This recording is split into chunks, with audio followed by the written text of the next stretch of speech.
This week on Art in the Air features the new curator for the Brauer Museum at Valparaiso University, Jonathan Canning. Next, we feature the new Northwest Indiana Symphony Chorus Director, Thomas Nichols. Our spotlight is on Chesterton Art Center's new exhibit coming January 17th called Sense of Place, Works from the Artists in Residence of Indiana Dunes National Park. Express yourself through art and show the world your heart. Express yourself through art and show the world your heart. You're in the know with Esther and Larry. Art on the air today. Stay in the know with Larry and Esther. Art on the air our way. Express yourself through art and show the world your heart. Express yourself through art and show the world your heart. Welcome. You're listening to Art on the Air on Lakeshore Public Radio, 89.1 FM and WVLP 103.1 FM, our weekly program covering the arts and arts events throughout Northwest Indiana and beyond. I'm Larry Breckner of New Perspectives Photography, right alongside here with Esther Golden of The Nest in Michigan City. Aloha, everyone. We're your hosts for Art on the Air. Art on the Air is supported by an Indiana Arts Commission Arts Project Grant through South Shore Arts and the National Endowment for the Arts. Art on the Air is heard Friday at 11 a.m. and Monday at 5 p.m. on WVLP 103.1 FM, streaming at WVLP.org, and every Sunday at 7 p.m. on Lakeshore Public Radio 89.1 FM, also streaming live at lakeshorepublicradio.org, and is available on Lakeshore Public Radio's website as a podcast. Our spotlight interviews are also heard Wednesdays on Lakeshore Public Radio. Information about Art on the Air is available on our website, breck.com/AOTA. That includes a complete show archive, spotlight interviews, plus our shows are available on multiple podcast platforms, including NPR One. Please like us on Facebook, Art on the Air, WVLP, for more information about upcoming shows and interviews. We'd like to welcome to Art in the Air Spotlight from the Chesterton Art Center, Hannah Hammond-Hagman, who's the Executive Director-President, is going to be telling us about some new works coming up in January and some exhibitions that are currently running there. Hannah, welcome back to Art in the Air Spotlight. Hi, Larry. Hi, Esther. Hi. It's beautiful to start this new year with you. Thanks for having me. Well, we appreciate you coming on and telling us about the exciting things going on at the Art Center. Oh my gosh, there's so much happening in early 2023. We are packed to the gills. Our member exhibit, our annual Chesterton Art Center members exhibit, will actually be closing January 12th. So there's still time to come in and see all of that. Amazing work. 77 artists are participating in this beautiful members exhibit. And then we are opening a new exhibit on the 17th of January. It's a new partnership with the Indiana Dunes National Park. So it's going to be called Sense of Place. And it's a survey exhibit of works that were created from artists in residence at the park. They have an artist in residence program that's been happening, I think, since the late 90s. So for about 25 years, visiting artists have been invited to spend time at the park and produce works. And then part of that is that they then give a piece that was created to the park. So we've curated this exhibit from that collection. And it's a wonderful, about 40 pieces will be in. And it will also be an unveiling of the 2021 and the 2022 artists in residence. So there'll be works that were created in the park that haven't been shown publicly before. So it's a great new partnership with the Indiana Dunes Park, and it's generously funded by friends of the Indiana Dunes as well. So we're really excited to have that. So for the reception, Hannah, will some of the artists be there? And Yes. will some be traveling from other places? Yes, we are anticipating that. And the reception is January 21st. It's a Saturday from 10 to noon. And there will, of course, be the local artists who are will be invited and I attending. noticed my good friend hoping. Larry Jensen's name on that. Yes. Yes. And Lynn Buckmaster is local, and she'll be joining us. She's actually in the members show as well. So we'll get to spend even more time with her. But yeah, there's some familiar names, for those of us that are kind of, in the region. And then some folks from maybe further afield that will be traveling to visit us as well. But yeah, it's the first time that we've hosted this exhibit, and it's a great new partnership with the park that we're thrilled to have. Do you think that's going to be an ongoing exhibit for the Art Center? Wouldn't that be wonderful? Oh, I think so. Yeah. I think so. Certainly, we're thrilled to be unveiling the artists from this year, from 2022 and previous too. So yeah, I mean, I think it's going to be wonderful. And we got to choose the work. So like I said, it's a survey. So some of the works go back to the late 90s. So there's some pieces from 98 and 99 all the way up to just, this most recent year. And there's a lot of mixed media works too. It's not all just painting. So yeah, there's some acrylics and photographs and encaustics. No, they're really beautiful pieces. So I hope people come out and enjoy that. And the reception's on the 21st. It opens the 17th. It'll run through March 1st. So there's time to come see the show. And there is a reception on January 21st from 10 to noon that's always open to the public and free to attend. That's great. So what other things do you have on the calendar with classes and everything else? So we always have classes, our beautiful classes, stained glass, ceramics, our after-school art program for kids and young artists is continuing. A couple new classes on the horizon are an animation class for kids, an acrylic fundamentals class. Acrylic painting is coming up, as well as a new class called Drawing to Painting. It'll lead artists from charcoal sketches into acrylic canvas work. So that's all happening, and class information is always on our website. And of course, scholarships are available for any student artist of any age, to take advantage of classes here at the center. We have a family art day coming up on Saturday, February 25th. That's a free open house event for kids and their favorite grownups to pop in and spend time in our galleries. And of course, this exhibit, the Sense of Place exhibit, will be up. So we get to talk about some of the works in the galleries and then make some art together in our classrooms. And again, that's free and open to the public. Information about that is on our website as well, chestertonart.org. And then also in the new year, look for a really exciting temporary public art project with our Teen Arts Group artists. Tell us about the Teen Arts Group. Just expand on that, please. Yeah. So the Teen Arts Group is a free program for passionate teen artists. Currently, we serve kids from 5 regional schools. They meet here at the center and they get involved in workshops with other professional artists and exhibitions that are held locally. But in this case, too, there's a really exciting opportunity to build a collaborative temporary public art piece here at a park close to downtown Chesterton. So that'll be an ongoing project into the spring. Any interested kid is welcome. And again, more information about that is on our website. Do the applications open up for the art festival? January 1st. Esther, I'm so glad you mentioned it. Yes. So January 1st, the applications for the Chesterton Art Fair opened up through Zapplication. So any information for any artist that's interested is on zapplication.org or also on our website, chestertonart.org, and you can link to Zap from there.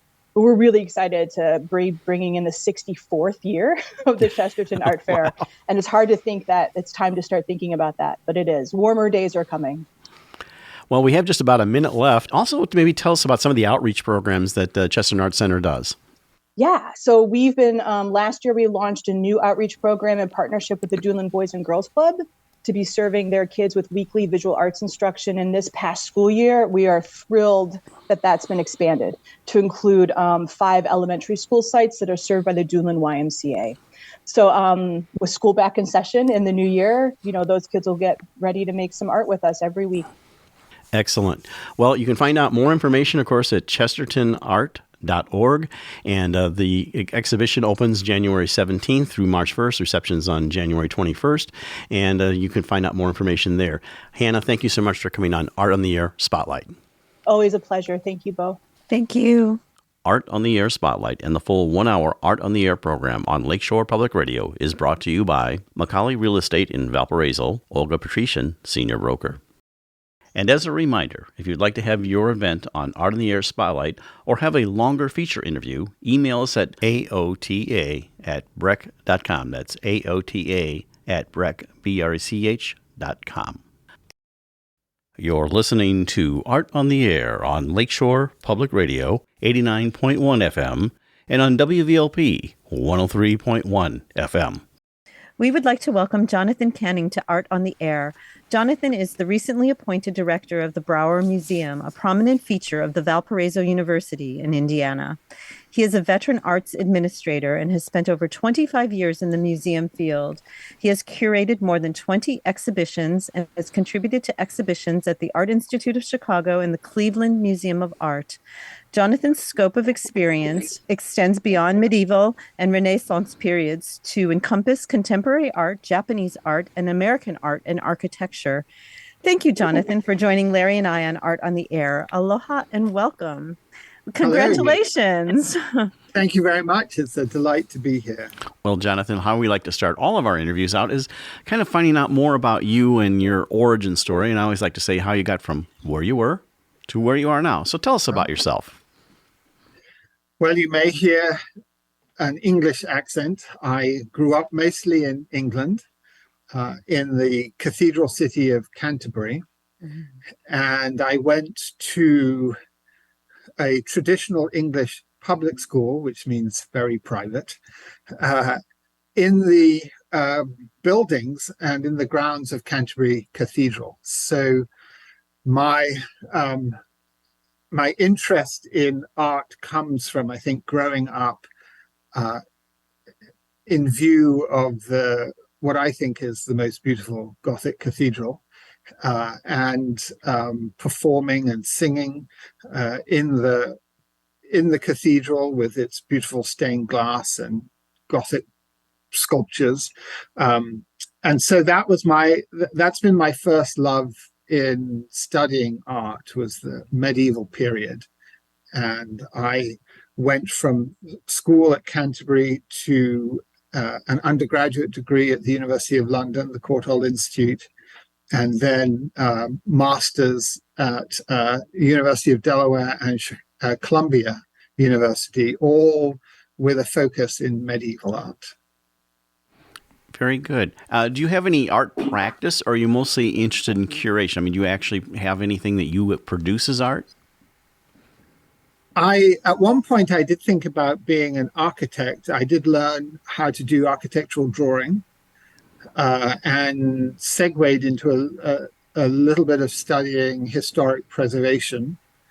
That came back to help in my last position at the Hyde Collection in upstate New York, which is a small museum of European and American art, but it includes a historic house. So I was also responsible for clearing the gutters and worrying about leaks and crumbling plaster. So I as an artist, I did some drawing and measured an architectural drawing, yes. So does your family have an arts background? Did you grow up in a musical household, or? My father was a history professor for a while. So I think the love of history came in there. My mother is musical and remains very involved in amateur and parish music in Canterbury. So I think it was just one of those rich humanities-based families, and that was certainly the type of education that I got at my public school. And so where was the first place you landed when you came to the U.S.? I mean, what was your first appointment? To make my fortune in the arts? Yes. Yes, your vast fortune in the arts. I came over after my undergraduate degree thinking that the American world of the arts would be thrown open and laid at my feet, and had a year. I had an aunt outside of Boston who had a small farm, and I was on her farm for a year getting one rejection letter after another until the director of the Boston Athenaeum finally called me in to explain the American system and explain that I would need to go on to graduate school. He told me something that has remained with me, and I think as I've been a museum administrator remains true, that his greatest concern was if his professional service staff left him. he didn't worry if a curator left because he could always find another one. But to find a really good facilities person who would work carefully around art, or a cleaner, or somebody who would work at the front desk of a museum and be knowledgeable about art and engaging and warm with the public, that was a greater concern to him than finding yet another curator to hire. So I think that's true, and I've always so one of the things I made sure in my career is that I could be very good at the front desk of a museum, and that I'm also very handy up a ladder in galleries or on the roof of a historic house. And then the flip side is that you really appreciate the people that you have in those positions then as well. So that's wonderful.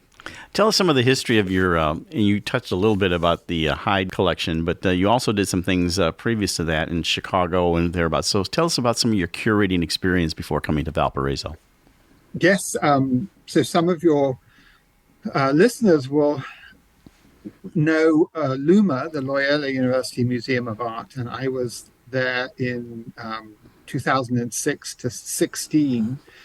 It was a brand new museum opened by the university in the Water Tower area of Chicago, with a mission to explore the spiritual in art of all faiths and culture. And that was a really rich 10 years of work. There's also a wonderful collection, the Martin Darcy collection of European art, largely religious art, medieval to early 19th century. And I had a great time. I really treasured being its curator. And in that position, it was my job to learn about the collection, to interpret it, and also to promote it. So that to make sure that other institutions and scholars knew that collection existed, so that we ultimately had loans to the Metropolitan Museum in New York, to the Rijksmuseum in Amsterdam. We worked on projects with the Courtauld Institute in London and the Toronto Art Gallery in Canada. So that was a very rewarding time, actually, my 10 years in Chicago. And I'm pleased to be back here, the periphery of Chicago, and am excited to learn about the independent history of the arts in Northwest Indiana, and not just as an outlier to Chicago, but as a center with traditions of its own and artists to be promoted. So when you stepped into your first sort of walkabout at the Brauer, when you were interviewing, did the permanent collection surprise you? Or did you know what you would be walking amongst? I mean, because personally, some of my favorite, I love all the exhibition at the Brauer, but I really, really love when they bring out their permanent collection and show it in a bigger way. And so to be walking amongst, to be right there with Elaine de Kooning and Joan Mitchell. And I mean, it was just Helen Frankenthaler, all those beautiful, Georgia O'Keeffe, I could go on and on with who they have. That was surprising to me. And it really is a stunning collection. Yes. So I have, over time, learned more and more about American art. And certainly when I was in upstate New York, I curated I'd say the majority of the exhibitions were American artists, and bringing in John Sloan, Reginald Marsh.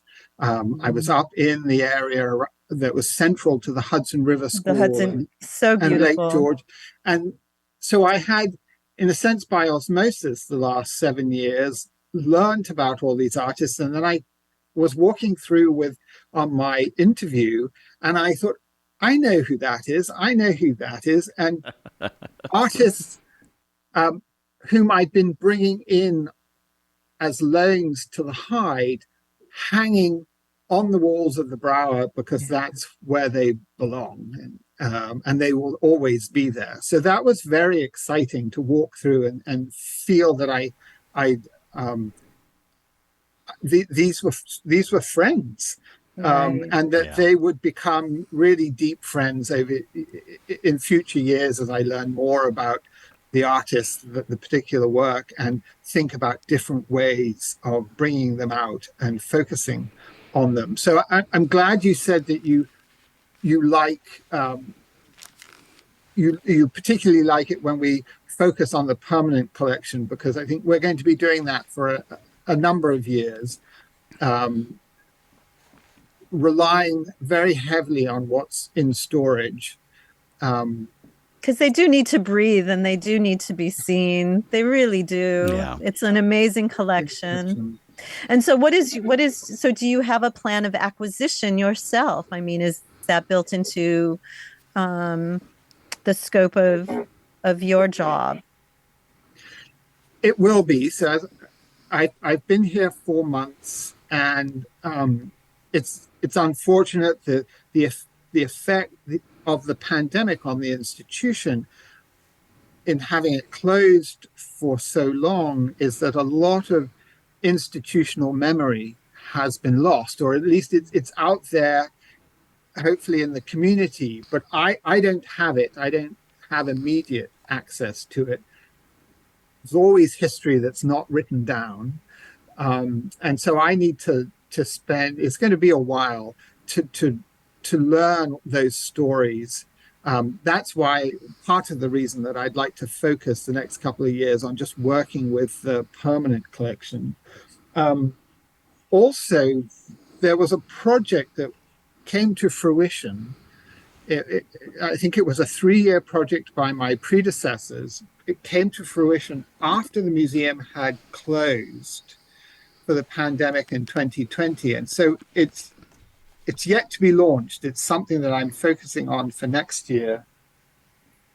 And that was the publication of a wonderful volume, I think 121 of the top pieces in the collection. Wow. And I have marked up my copy. And it's just beautifully illustrated.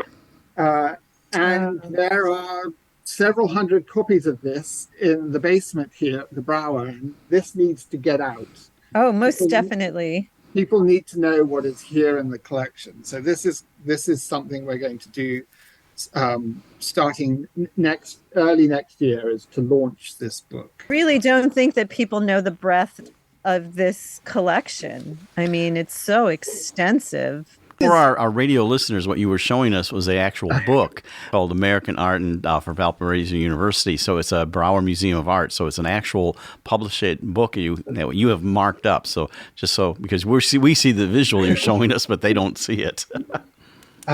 It's a tremendous project, and it's just a shame that it was delivered in pallets, but the museum had closed.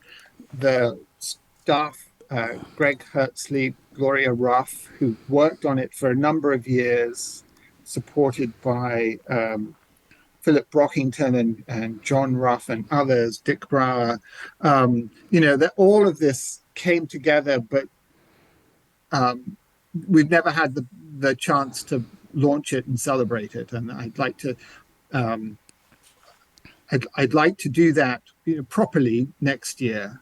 So I'm trying to work together with some supporters to envision how that's done.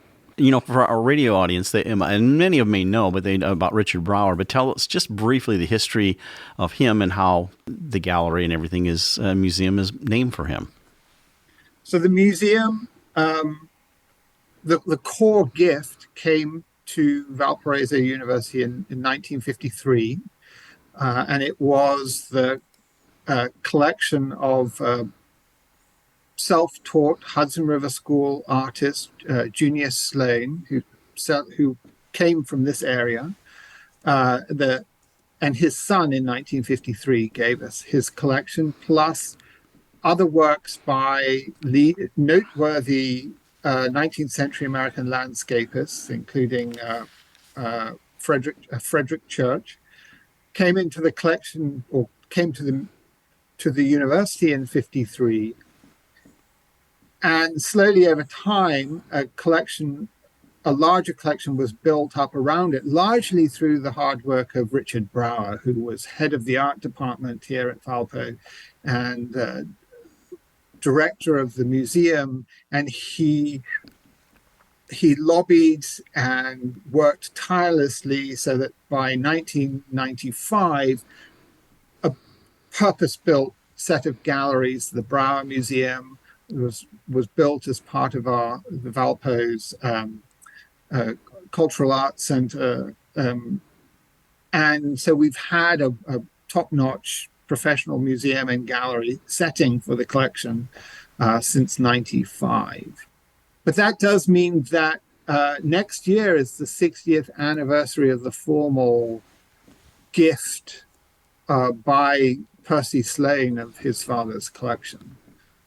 And I'd like to also mark that occasion with some programming and perhaps bring out more of the Slane collection. At the moment, I'm really the one who's enjoying it most. I've hung some small Slane oils around my desk here of scenes from Lake George, because Lake George was just 10 miles away from me in Glens Falls, New York. And so I have a wonderful Lake George painting over my desk.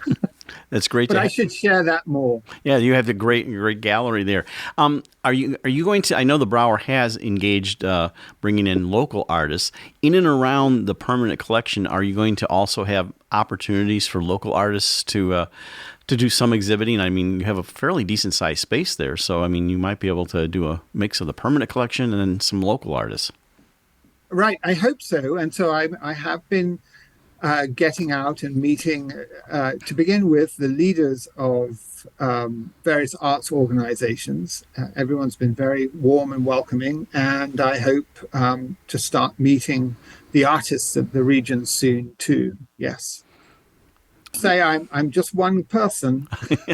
I know that last week we had the Regional Arts Council luncheon, and I'd actually hoped to meet you there because I'm part of the Regional Arts Council, and that would have been a great opportunity to do that. But yeah, as you do that, you'll find what a vibrant arts community that we have. So, and I'm looking forward to it. Last week at lunch, I just couldn't get away. Right. Not enough student workers during exam week. So there I am back to the front desk being the one warm, welcoming person. So are you going to be teaching any museum classes? I know Greg had taught a museum program. Yes, I've heard a lot about the program that my predecessor, Greg Hertzley, ran, and it's a possibility, but there's a lot for me to learn and get used to. So we'll see. Not in the next year or so, but perhaps down the road. Yeah. What brought you to Valparaiso? I mean, you touched on a little bit. I mean, being at Chicago for a long time, but it's a lot of times. From a Chicago view, they kind of look down on Northwest Indiana. Oh, that's just like farmland, and don't realize the rich cultural community. But what attracted you to Valparaiso University and our area? A collection that was, I thought, little known. I had worked with the collection at Loyola and helped to promote that, and so I thought I could do similar things here.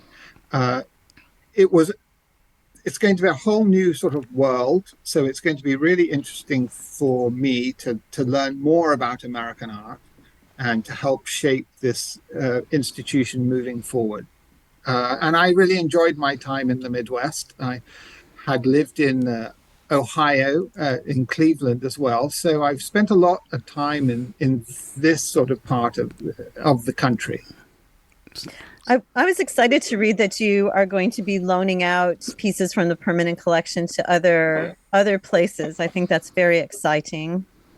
Yes, we have three paintings that have gone down to Indianapolis for their show that opens in the new year on Frank Dudley.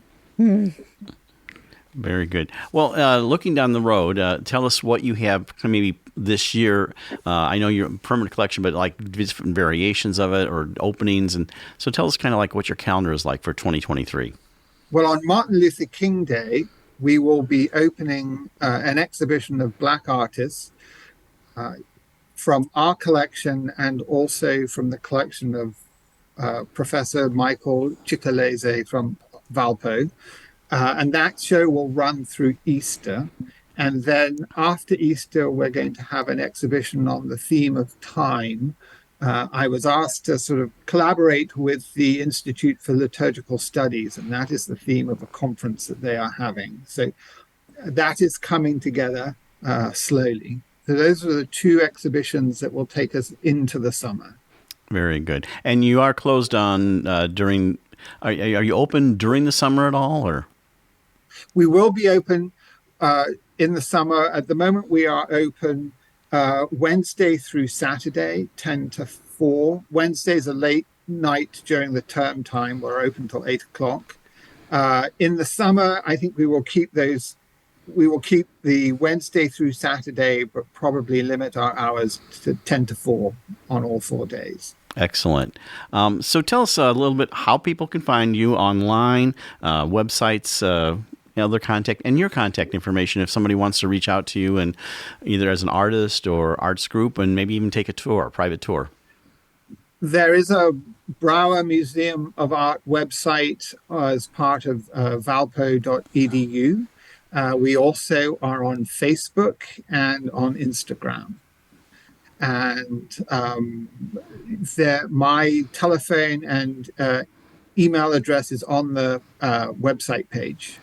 Very good. Well, we really appreciate you coming on Art on the Air and sharing about the reopening in Brauer, which we're all in the arts community in Northwest Indiana very, very excited about after its, 2 years hiatus, so to speak. So we appreciate you coming on the show and sharing. That's Jonathan Canning, the new director of the Brauer Museum of Art in Valpo University, and bringing his expertise. And thank you for coming on Art on the Air. Welcome and have the best of times, really. Thank you so much, and I really look forward to welcoming you and your listeners to the Brauer in 2023.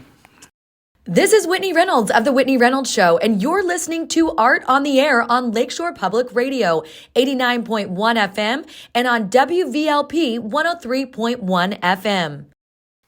We would like to welcome Thomas McNichols to Art on the Air. Tom is the new director of the Northwest Indiana Symphony Chorus. He is also currently the director of choral activities and vocal studies at St. Xavier University in Chicago, as well as an accomplished vocalist himself. Thank you, Tom, for joining Larry and I on Art on the Air. Aloha and welcome. Hi. Thank you so much for having me. How are you today? We're doing great. Beautiful sunshiny day. Yes. Well, how we always like to start our interviews so our audience gets to know you. And of course, with you coming on board, Northwest Indiana audiences will want to get to know you as being the new director at the Symphony Chorus. We want to know your origin story. Like I say, how you got from where you were to where you are now. So tell us about yourself. Okay. Well, I'll do my best to make this an abridged version, right? My parents actually met at the university that I teach at now, St. Xavier University. They were both students. My dad was just general studies, and my mother was a nursing student here at the university. Both are kind of amateur musicians. My mother has a beautiful singing voice, and my dad, when he was in college, was gigging at a lot of the local bars, playing guitar and singing along. And so I grew up in Evergreen Park, which is a suburb of Chicago on the south side. Beautiful place. The oldest of 4 siblings. So I've got the take charge, teacher attitude, instilled birth order. And I was involved in music, I think, as early as elementary school. I remember doing, those Christmas pageants and things. I joined band in fourth grade, playing the flute of all things. I didn't stick with it, but I did play for a little bit, and then I was kind of out of music until I got back into middle school, and I sang in the chorus in middle school. Had a really great teacher who had vocal nodules, so I knew about vocal health issues from a pretty early age. And then I went to Evergreen Park Community High School, the community school in my village, and I started in choir freshman year of high school, and was hooked from day one. I was in the concert choir and the elite madrigal ensemble all 4 years. I participated in the plays and musicals. At the end of my freshman year, I got drafted to be in the band. And so I did beginning band the second half of my freshman year on clarinet this time. And then from then on, I was in the band, and I was one of those lucky kids that was so easygoing that they said, okay, play this, play this, play this. So marching band, sophomore year, I was in the auxiliary pit percussion, playing mallets and cowbell and all the fun auxiliary percussion instruments. And I was learning to read music, alongside my instrumental peers. Often singers get a bad rep as being unable to read music. And so I was lucky in that I was getting, instrumental stuff and vocal stuff all simultaneously. And my senior year of high school, I'll never forget this. It was like the second week of band camp, and one of the trumpeters broke his foot. And so my band director handed me a trumpet and said, go. So I learned how to play. I learned how to play the trumpet while learning how to march drill my senior year of high school, and had a fantastic time. My senior year in high school, my choir went to Italy during the spring. We went on a concert tour. We were there for Easter, and I got to sing.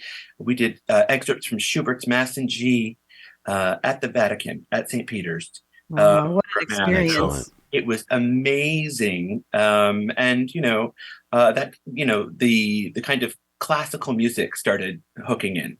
So I went to St. Xavier, where I teach now, for college. I auditioned in a lot of places, Millikan, DePaul, Roosevelt, and could have gone to a lot of other schools. But I remember one of the things that hooked me about the education I got at St. Xavier was that it was immediately I was a person. It was not a huge competition environment. It was competitive, but I was treated like a person. I was invested in from the moment I walked into my audition. And that really kind of changed the way I thought about doing music. I wanted to be a music teacher. I got a double degree in music education and vocal performance at St. Xavier. I was there for 5 years because I did 2 degrees and had to student teach. But it was wonderful. I got to play in the orchestra occasionally. I sang in the choirs. Was there more international traveling with that choir? Not in undergrad. My travels came after. I did get to go. I finished at St. Xavier, and I taught locally. I did some community theater, musical theater, and then I taught for about 10 years before I went back to graduate school. I missed performing at a higher level, and so I went back to grad school, and then I got to have the opportunity. I went to Weimar, Germany, Lyric Opera Studios Weimar, and did a production of Die Zauberflöte. Got to sing in Weimar. We traveled a little bit in Germany, and it was amazing. Meeting people from all over the world with similar interests. And so I did Weimar, and then came back and finished my degree at North Park in vocal performance. And then I went to Toronto the following summer to do a production of Don Giovanni, not a full production, but with piano, and it was quite an experience. And I've gotten to, I went back to opera, the Toronto Summer Opera Workshop a couple years later and did Rusalka. And I got to go to Italy, Opera Festival di Roma, and do Don Giovanni there in Orvieto, and just fantastic. So was that all during your graduate time? Yes, during graduate studies and shortly after. And so that all wrapped in 2018. I finished grad school. So that was, current, just before the pandemic.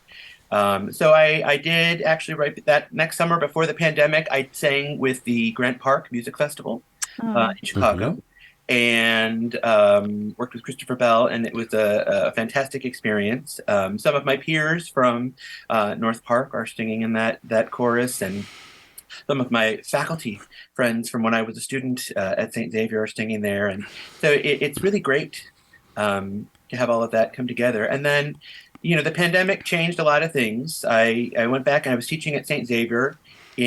Just after I finished grad school, I took on a full-time position here as a director of choral activities and vocal studies, and it's been quite an experience to be working alongside some of my former professors.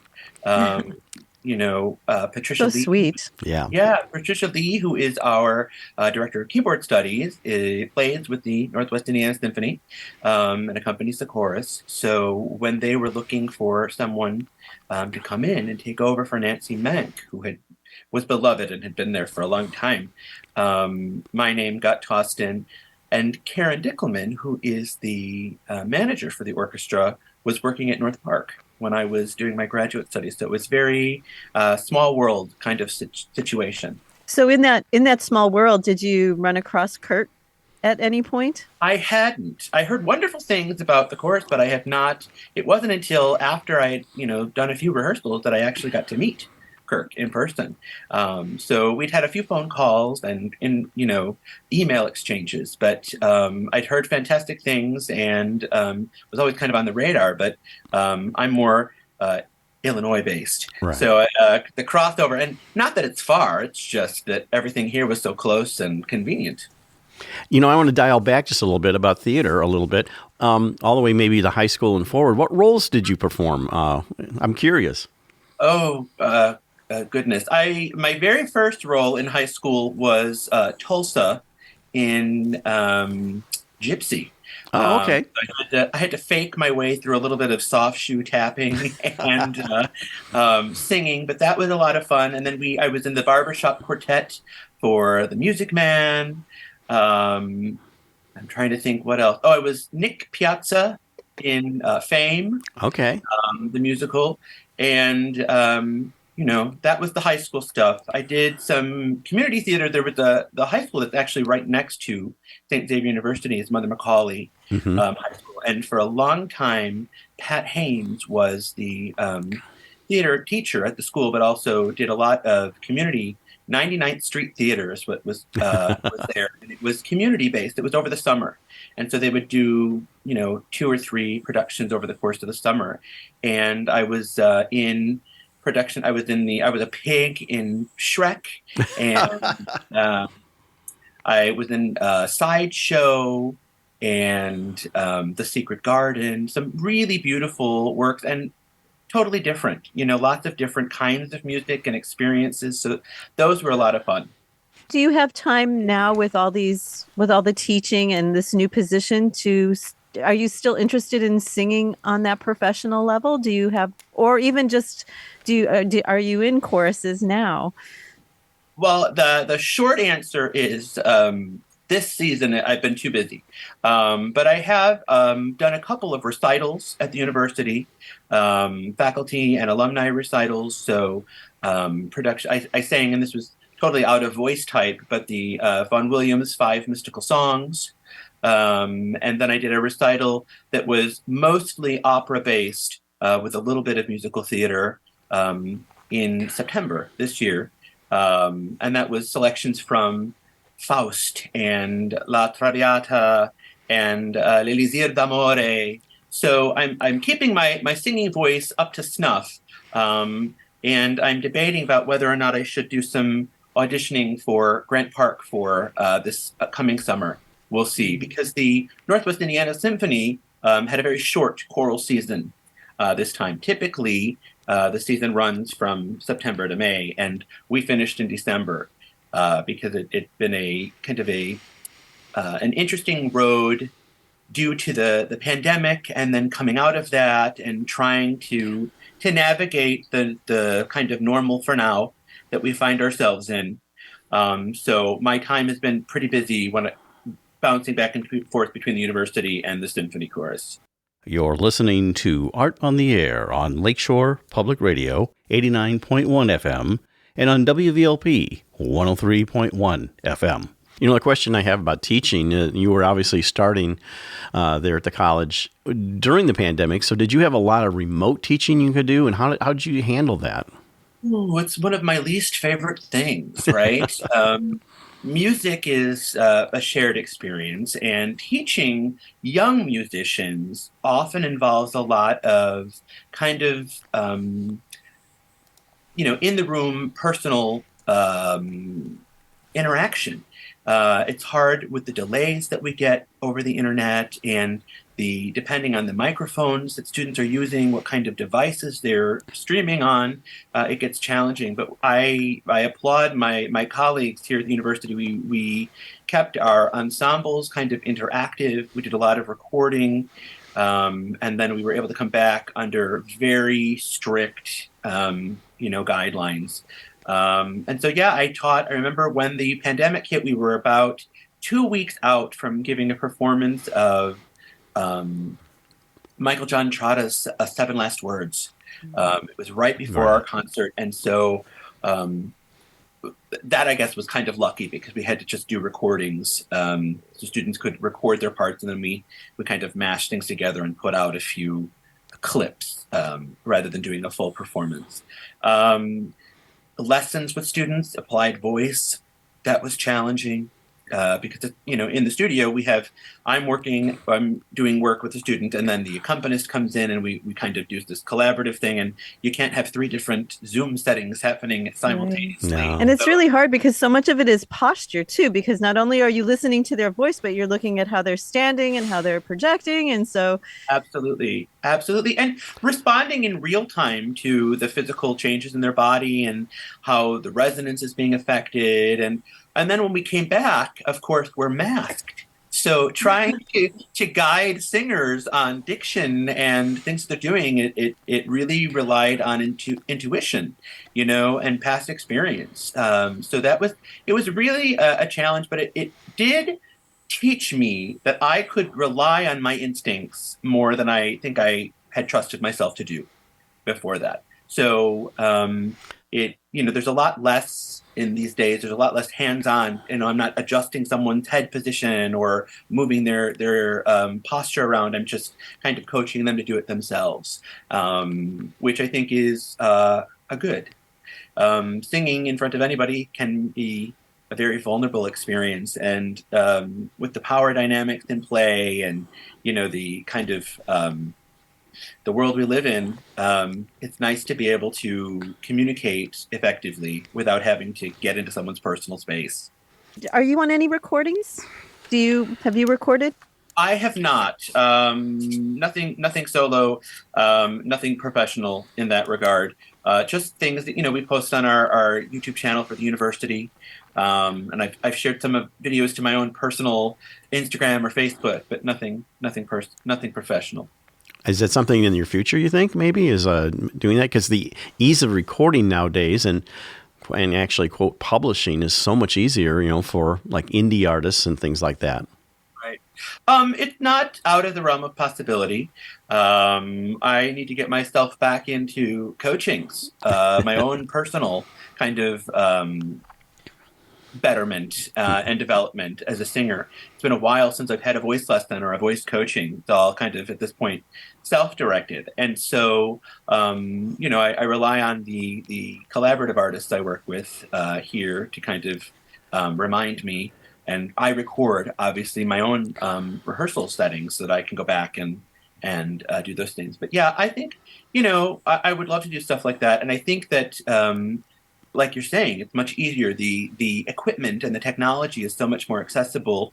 One of the things we're excited about at the university is that music production courses are starting to be part of our curriculum. And so we've invested in some of that equipment. And so I think we will, be taking advantage of the fact that it's here.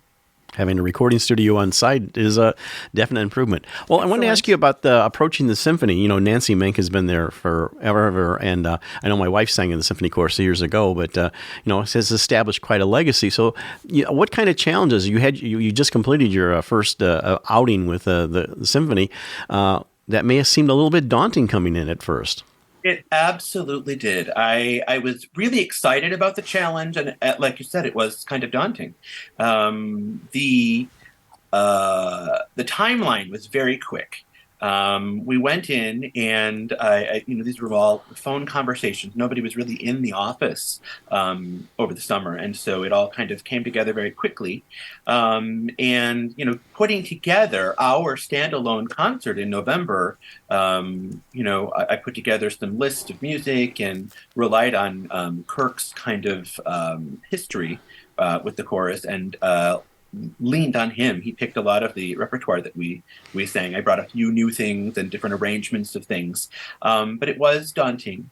I was looking forward to meeting a whole bunch of new singers, and I knew that Pat, who was playing for the ensemble, we see each other multiple times a week. Our offices are right next door to each other at the university, so I could trust that she would be a support and a resource for me.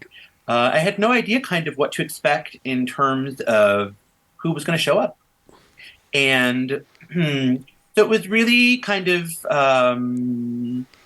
stressful getting everything organized. But when I got in and met the singers, they're a really fantastic group of devoted amateurs and people who had some music background but aren't singing with the symphony downtown in Chicago. So coming in, it was quite an experience, and my style is, from what I've heard, very, very different from Nancy's. And that's to be expected. So I approach things with a lot of detail work ahead of time that I'm prepared to dive in right away. And I really like to use humor and lightheartedness to keep things fun and interesting. So the styles are very different. My background, as I mentioned, was mostly in performance. And I don't have the doctoral degree in conducting, and so I've had some conducting instruction, and I've worked with some fantastic conductors, Naila Basni and Olaf Storbeck, Tom Zell from North Park, and so it was a change for them as well as for me. And I think there was a getting to know you period, which was fun. But I keep hearing from members of the chorus and from members of the symphony that I get a lot of positive feedback from our interactions. So it's exciting to me to be working with people who are just outstanding people and be making music together. So a lot of fun. What are your future plans for the chorus? I know that's kind of linked to what Kurt decides also, but tell us some of the vision you have maybe down the road here. So the next season will start again in September and will be a full season, hopefully.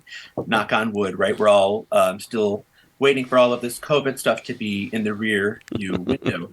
But there's been discussions about Carmina Burana.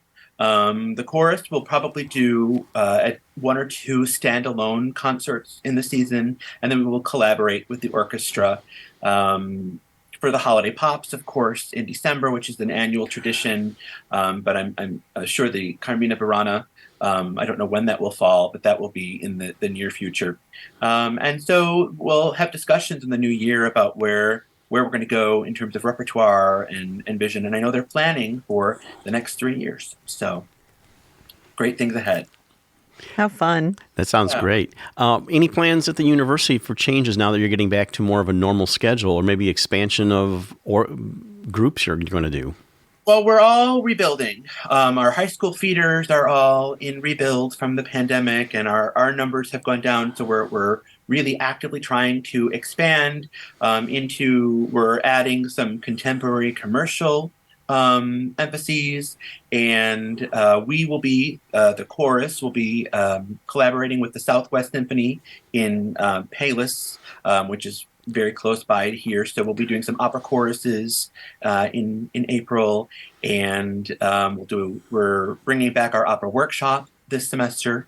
I'll be meeting with the adjunct professor who's teaching that course to kind of select some repertoire and get things for the students who have enrolled. So busy. It's a busy time. Well, we're just about a minute left, but one of the things I want to make sure is can people still audition for the symphony course? And then also tell us about how people can find out more about you, Tom.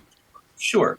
So at the Symphony website, nisorchestra.org, there's a list of upcoming concert dates with the Symphony, and we will hold auditions probably at the end of the summer for the upcoming season that starts in September. People can reach me at thomas@nisorchestra.org. That's my email for the Symphony, people that are interested in auditioning, and we're trying to drag people in. I can be reached at music@sxu.edu or t.mcnichols@sxu.edu for the university as well. Excellent. Well, we appreciate you coming on and look forward to your work with the Symphony, and of course your career sounds wonderful. We appreciate you coming on Art in the Air. That's Thomas McNichols, the new course director for the Northwest Indiana Symphony. Thank you so much for coming on Art on the Air. Thank you. It's been so delightful. Thank you.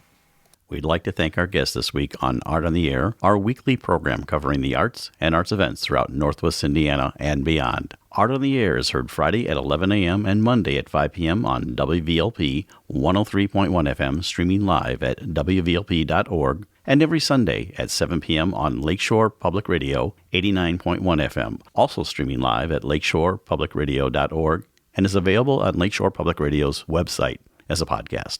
Our spotlight interviews are also heard every Wednesday on Lakeshore Public Radio. Thanks to Tom Maloney, Vice President of Radio Operations for Lakeshore Public Radio, and Greg Kovach, WVLP's station manager.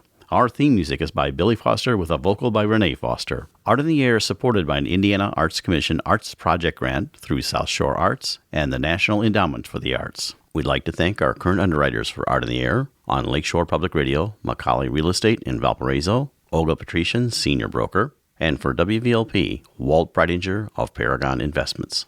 So we may continue to bring you Art on the Air. We rely on you, our listeners and underwriters, for ongoing financial support. If you're looking to support Art on the Air, we have information on our website at breck.com/AOTA, where you can find out how to become a supporter or underwriter of our program in whatever amount you are able. And like I say every week, don't give till it hurts. Give till it feels good. You'll feel so good about supporting Art on the Air. If you're interested in being a guest or sending us information about your arts-related event or exhibit, please email us at aota@brech.com. That's aota@brech.com, or contact us through our Facebook page.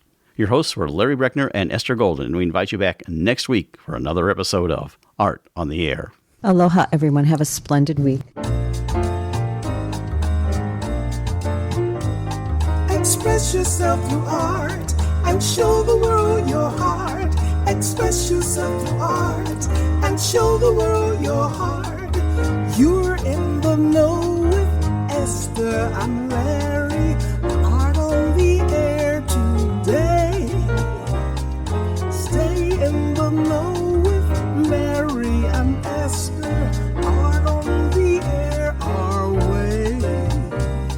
Express yourself through art and show the world your heart. Express yourself through art and show the world